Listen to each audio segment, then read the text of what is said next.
Peace, my name is Intikana. It is May 20th, 2014 CE, and I'm just posting a video before it gets too late. I'm about to go to bed soon, so basically just wanted to document this. Earlier today, I came out of class from Bronx Academy of Letters. I'm a teacher. I work with young kids. It's a elementary, middle school, high school that basically I was working with the youth from poetry. I just came out of class and I was getting off to visit my grandmother at the Gun Hill stop in the Bronx, and right as I was getting out of the train, there was a large commotion up the stairs. So, you know, there was a woman that needed help up the stairs, so I thought, I didn't understand what was happening, so I just went to look, and I looked past the rails, and I see this guy in the air, and it was an officer lifting this man and slamming him to the floor, and it was like he was in the air. And I walked over to the other side and I filmed from there, from that moment, and I filmed what he was doing, and basically the video shows the rest. You understand? Put your hands behind your back.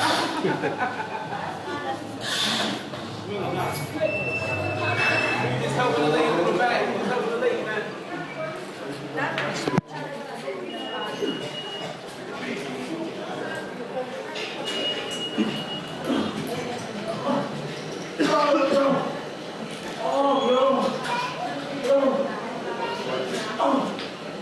Put your hand behind your back.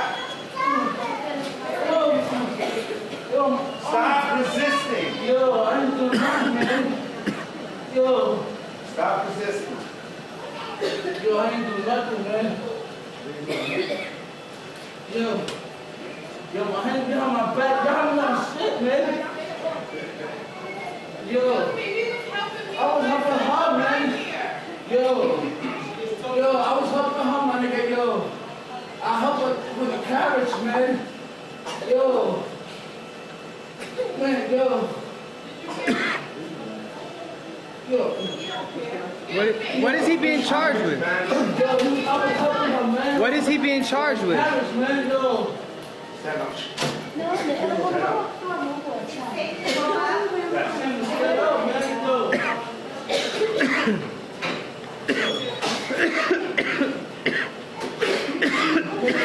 Sit up. Sit up. Look at your knees. Now stand up. Yo, I was helping her, man. Yo, can you come with me, yo? I was helping her. Yo, I was helping her. Now, right here. Hey, man.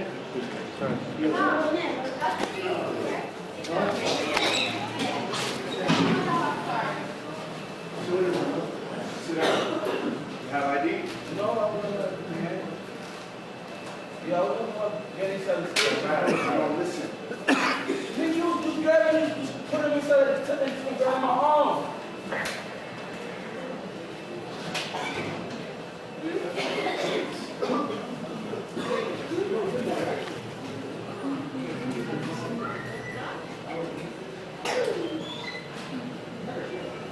Have him cover their mouth. You gotta cover your mouth. Cover your mouth.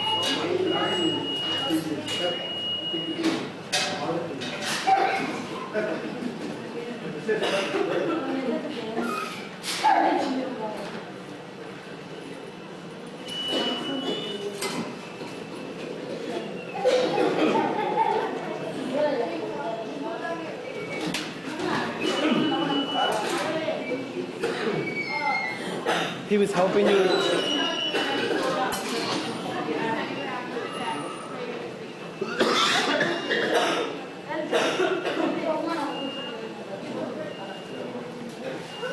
What was he being? He was helping you with the carriage?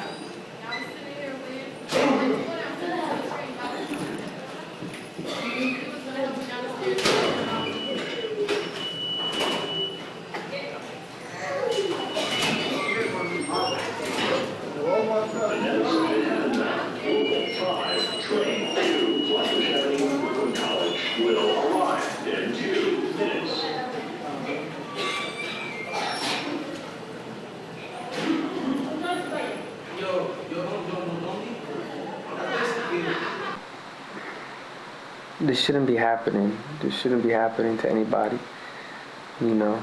And the officer was choking him out, you know, and I was coughing.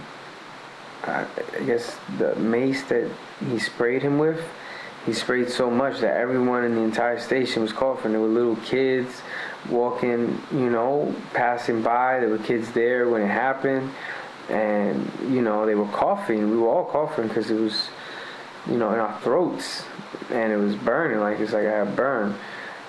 So I was trying to get out of the station, but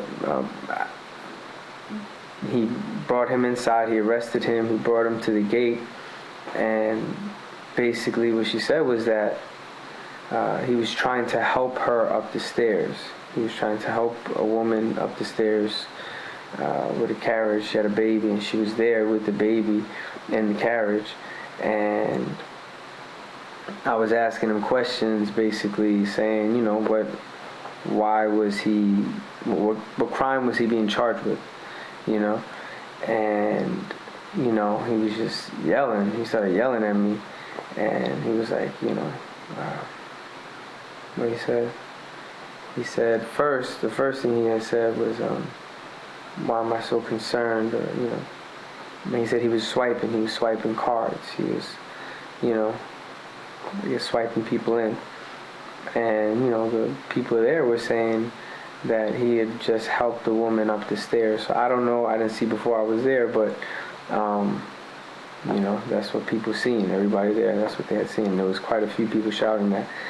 And he maced him so bad that his eyes, you know, he was squinting, and it was, I felt really bad for him, you know. And even if he was swiping, I don't think he deserved that. Like, I don't know if you have to pick someone up and body slam them, choke them to not breathing, and have them maced out. And he couldn't even breathe. He couldn't breathe. He couldn't say anything. The officer's lifting his arms up and, you know, keeps curling them up, and he's putting the handcuffs on him, and he keeps turning them up, and no air was coming out of him, you know. And I was really concerned. So I had asked the officer, I asked the guy if he had been read his rights, and he said no. He said he hadn't been read his rights. And I asked him, I asked the officer, I said, you know, he said he was just helping him up, you know. And he said he's being charged with resisting arrest, for loitering, for giving swipes, and something else he mentioned. And I was listening to him. He said he didn't have to explain himself to me. He didn't have to explain himself to me, but he was doing me the favor. And I said, thank you, you know, I appreciate that. And I was talking nice, you know, I was just asking questions because I was concerned. And, you know, I didn't have the camera on at that time.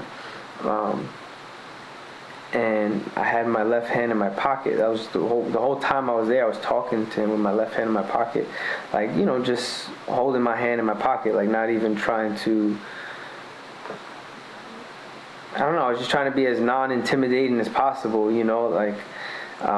And he said, for the fact that I have my left hand in my pocket, he has the right to put 2 bullets in my chest. And he shouted at me when he said it, and he like snared and was like, you know. And he turned around, and I was lost for words. I was like, you know, I wanted to say, like, why would you need to shoot me? Or why would you need to put 2 bullets in my chest for me having my hand in my pocket? You know, he said, because I had my hand in my pocket. He said he didn't know if I had a gun in my pocket. He said, you have your hand in your pocket. How do I know that's not a gun? I have the right to put 2 bullets in your chest. That's what he told me. And he was, Carlos Lorenzo was the young brother's name, that was being slammed and choked out and maced. And the officer, Alemenas, was 5489 badge number. But I think even beyond the badge, I'm more concerned on a higher level because this is an epidemic that's repeating itself. And this is where I'm from. I'm born and raised in the Bronx, Gun Hill, the 5 train. That's where I grew up, getting on and off the train, and I was just there to visit my grandmother, you know, and it was, that's my home, you know, and I just couldn't believe that, you know. I grew up at that station. I've waited long periods of time, so the main thing is that this is happening a lot, you know, and this is not just in the Bronx, it's happening everywhere. It's happening to young kids, young boys of color, young Native Indigenous boys and girls too. And I think even more than the officer, who was named Alemenas, but even beyond him, it has to do with the way they're being trained, the way they're being conditioned.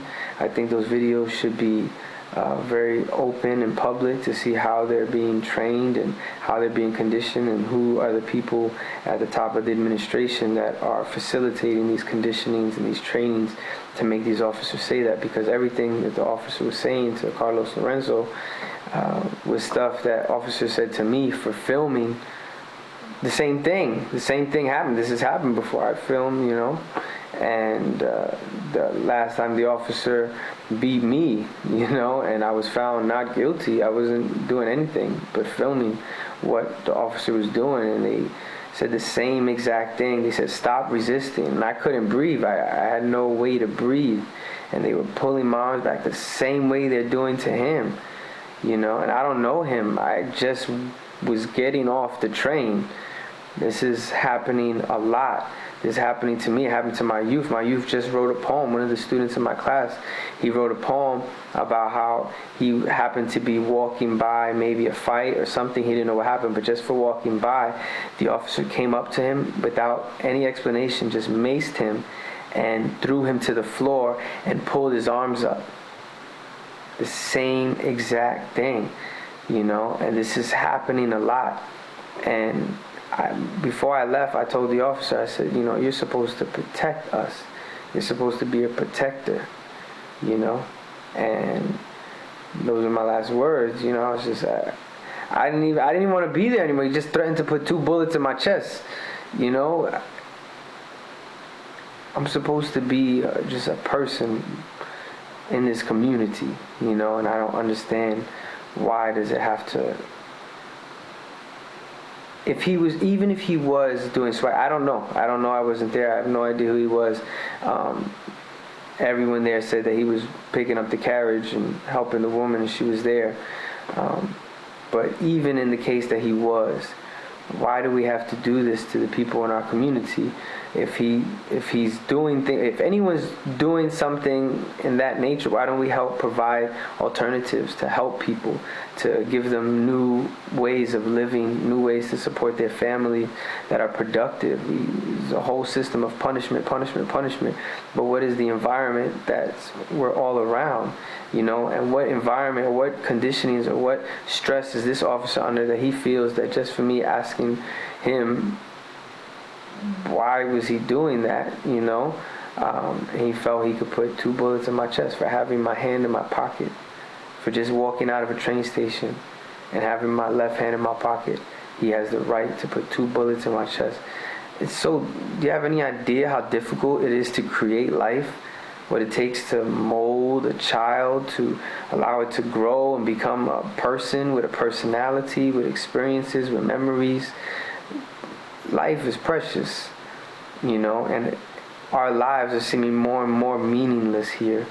And I don't feel that it should be seen that way. I'm a role model to these young kids that I work with. I just came out of class with, and we had a really powerful session today, you know, and I'm not happy with this. This needs to be checked from the top of the people that are allowing these trainings, this facilitation of targeting and having to fill quotas, and the things that these officers have to accomplish and do and are forced to do and told to do, because everything they're doing, they're being told to do, and their job depends on it, you know. But there's many ways to provide employment for people in the community where they can do something positive, and it doesn't have to be destructive. It doesn't have to be, so we're losing schools. The schools that I'm working in is a bunch of schools in one. They're opening more and more prisons, and they're shutting down the arts programs. They're shutting down the music programs. They're shutting down the study of cultures. No cultural arts program. Yesterday was Malcolm X's birthday. El-Hajj Malik El-Shabazz. It was his birthday yesterday. And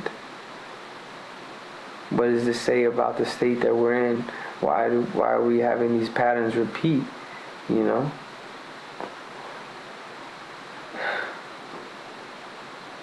I think we need to, in order to change our environment, we have to change the elements that are affecting our environment, our entire social being, our way of seeing people, even beyond color of skin, our hearts, our souls, everything that we are, beyond. We're not seeing that in the media, we're not seeing that on TV, our kids are not being exposed to that. When I have these conversations with these youth, at-risk youth all over the city, they don't have any concept of their own knowledge of self, and we're having to develop that. They should know who they are. There should be more programs for people to be able to have and do more things, and not be just the mere reflections of a society bent and controlled by corporations that facilitate these horrible situations where we're dealing with what we dealt with today. So it was a painful experience to see that, to watch that, to experience that, to literally inhale it, to literally inhale the experience and choke on it like that. Yeah. When you mace people like that, this is happening often, more and more often, and I'm happy I don't have 2 bullets in my chest. I'm happy that I am alive, that the officer didn't feel, I was trying to be as non-threatening as possible, honestly. Like, I was just, I was concerned. This is crazy. This is bugged out. And it needs to stop. It needs to stop, and it needs to stop from the top of the administration, NYPD, and all police trainings.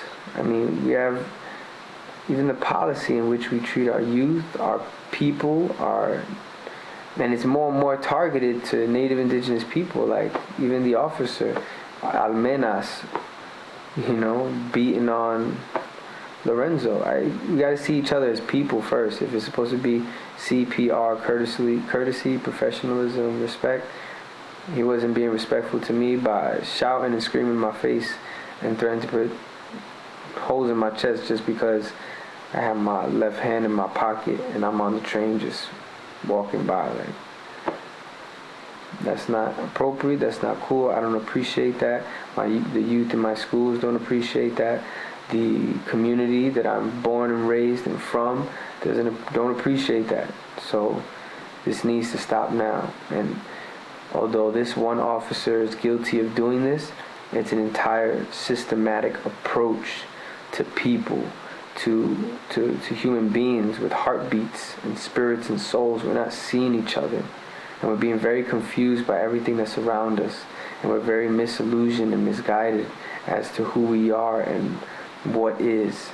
So it starts with ourselves, and we need to take bigger responsibilities to stop this thinking. The same way Malcolm X was seeking to put the United States government on trial for slavery, the kidnap and genocide of an entire people from Africa, Alkebulan, to this new land that we're here in now, in the United States, that was originally native indigenous land.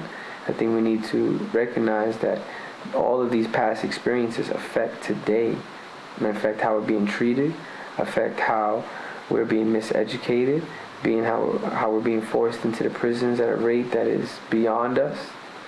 And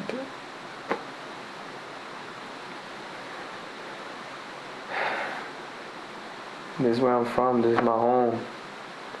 and I want to see it change for the better. And there are good people here, a lot of great people here, and this is my, I guess, form of journalism, because the news will only show you the negative things, but won't show you the positive things, and there are positive things. There are people doing positive things, and there are people that are in horrible situations and circumstances and that do certain things to just live and survive and be, you know. And in that moment, for a man to help a woman bring the child up a flight of stairs and to get treated like that, what does that say about our nation in the future? When we look back at ourselves and we study what was happening, it doesn't even make sense. This is out of order. This is not natural. This is not real. This is unreal. This is non-natural. This is non-spiritual. This is non-connected, non-human. So we need to get back to that essence, that origin. And I will speak about this in the classes, and I will speak to my students about this, and we need to find a way that we can stop this from happening, because my youth are being affected, I'm affected, the world is affected, and we have a planet to save, because it's being destroyed as well. So it's a lot of work to do, and I just wanted to speak on this, and this is my piece, unedited, raw, before I go to bed, just as it happened. That's all I have to say right now.